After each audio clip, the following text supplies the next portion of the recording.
আমি আবু নাসের মোহাম্মদ রহমতুল্লাহ, সভাপতি। আমার লেবাস মনে হয় যে এই মাহফিলের জন্য উপযোগী নয়। তারপর যেহেতু আমি আপনাদের প্রতিবেশী, আমার বাড়ি হচ্ছে চরমোনাইতে, আমি বাংলাদেশ জাতীয়তাবাদী দল বিএনপির কেন্দ্রীয় নির্বাহী কমিটির সদস্য। ছোটবেলা থেকেই কিন্তু আমাদের এই খেয়াঘাট দিয়ে সবসময় আসা যাওয়া। মাহমুদিয়া মাদ্রাসা এই দক্ষিণাঞ্চলের অত্যন্ত স্বনামধন্য একটি আলেম গড়ার প্রতিষ্ঠান। আমি আপনাদের এলাকার সন্তান, আমি দোয়া চাইতেই পারি। আর আমি যেহেতু দল করি, আমাদের বিএনপির যিনি চেয়ারপারসন সাবেক প্রধানমন্ত্রী বেগম খালেদা জিয়া, তিনি অনেক অসুস্থ, আপনারা জানেন। বেগম খালেদা জিয়া নারী প্রধানমন্ত্রী, বাংলাদেশের প্রথম নারী প্রধানমন্ত্রী। কিন্তু ইসলামের উপরে যখনই কোনো রকমের আঘাত কেউ দেওয়ার চেষ্টা করেছে, তিনি কিন্তু সবসময় সাহসিকতার সঙ্গে প্রতিবাদী ভূমিকা পালন করেছেন।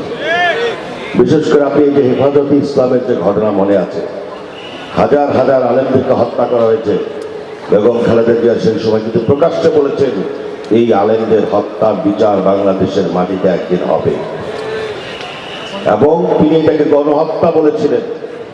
দেলাওয়ার হোসেন সাইদি সাহেব, উনি অন্য দলে রাজনীতি করেন, তার বিরুদ্ধে জনগণের অমন রায় হয়েছিল, সারা দেশে মিছিল হয়েছিল।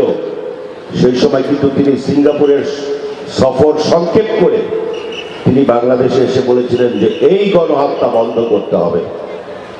তসলিমা নাসরিন বিরোধী যে আন্দোলন হয়েছিল, সেই সময় কিন্তু বেগম খালেদা জিয়া প্রধানমন্ত্রী থাকা অবস্থায় বাধ্য করেছিলেন তসলিমা নাসরিনকে দেশের বাইরে যেতে।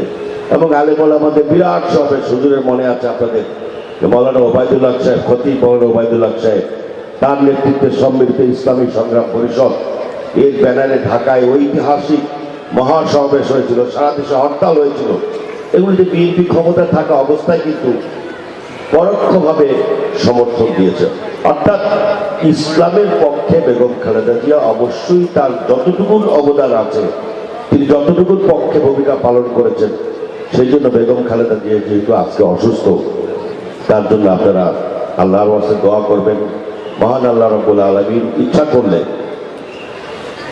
দিনকে যেমন রাতে পরিণত করতে পারেন, রাতকে যেমন দিনে পরিণত করতে পারেন, একজন মানুষ যত মুমূর্ষুই থাকুক তাকে আল্লাহ পাক হেফাজত করতে পারে।